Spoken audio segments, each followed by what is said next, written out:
Pinabulaanan ni Senador Rodante Marcoleta ang mga paratang na siya umano ang nagmumungkahi na isuko ang Kalayaan Island Group.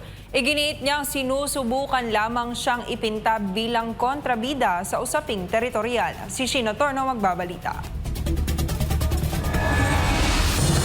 Sa pagdinig ng Committee on National Defense, muling iginiit ni Senator Rodante Marcoleta na kailanman ay hindi niya sinabi na dapat nang isuko ang Kalayaan Island Group na bahagi ng teritoryo ng Pilipinas. Kiit pa niya, kahit man nagawin itong mungkahe ay hindi rin niya sasabihin ito. Tila may lang tauan niyang gusto siyang palabasing masama, kabilang na raw si retired Supreme Court Justice Antonio Carpio. Paliwanag pa ni Marcoleta, nais lamang niyang malaman mula sa National Mapping and Resource Information Authority o NAMRIA kung paano maimamapa ang West Philippine Sea kasamang Kalayaan Island Group bilang batayan ng soberanya. I'm only talking about the West Philippine Sea.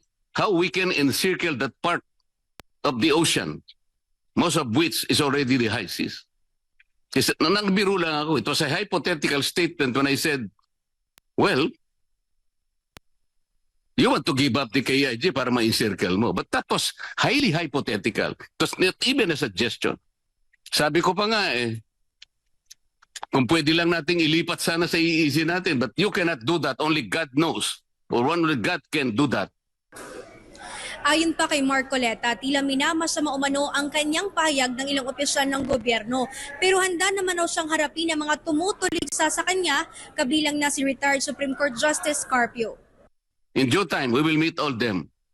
Kasi naggawa na po ako ng resolution. I will ask the NAMRIA and ask all these people trying to paint me as the villain and they as the national hero of the Philippines. Samantala, pinilaga naman ni Marcoleta ang naging tiyag ni Sen. Pro Tempore Ping Lacson tungkol sa pagkakadiskubre umano ni Thomas Cloma sa Spratly Island. Ang pahayag nito ni Lacson ay matapos ang isinagawang Commission on Appointment hearing noong February 4. I wonder if the curriculum still includes Thomas Cloma. Are you familiar with Thomas Cloma? Yes, sir. So, yung Spratlys Island, di ba si Thomas Cloma yung naka-discover nito? Tapos inoccupy niya. Kasi tinurn over na ni Thomas Cloma yung ownership sa Philippine government. Hindi sumang-ayon si Marcoleta sa naratibong ito ni Lacson. Sa pagdinig kasi ng Committee on National Defense ay tinanong ni Marcoleta ang Deputy Commander AFP Education and Training Command kung kasama ba sa kanilang kurso ang pag-aaral na ito. Sinabi naman ng opisyal na ilan sa mga module ang kabilang sa kanilang pinag-aaralan. Kabilang sa kanilang pinag-aaralan sa klase ay ang International Security and Military Strategies, Leadership and Resources Management, Contemporary Security Challenge, Strategic Communication at Joint and Combined Operation. So baka po tinuturo sa Command and General Staff Course. Your Honor, as I said, sir, we only have modules not including the history, Your Honor. So yung pinagsasabi ni Senator Ping are all distortions. I have to find out, Your Honor. May transcript po kami.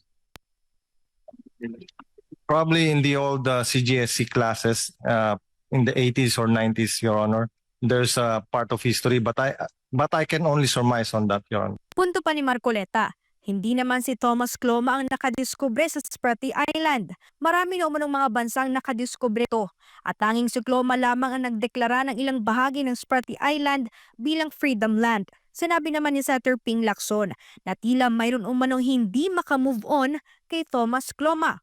Dagdag pa ng senador na noong 1974 ibinigay ni Thomas Cloma sa gobyerno ng Pilipinas ang kanyang karapatan sa Kalayaan Island Group sa halagang piso. Dahil dito, opisyal na itinatag ni dating Pangulong Ferdinand Marcos Sr.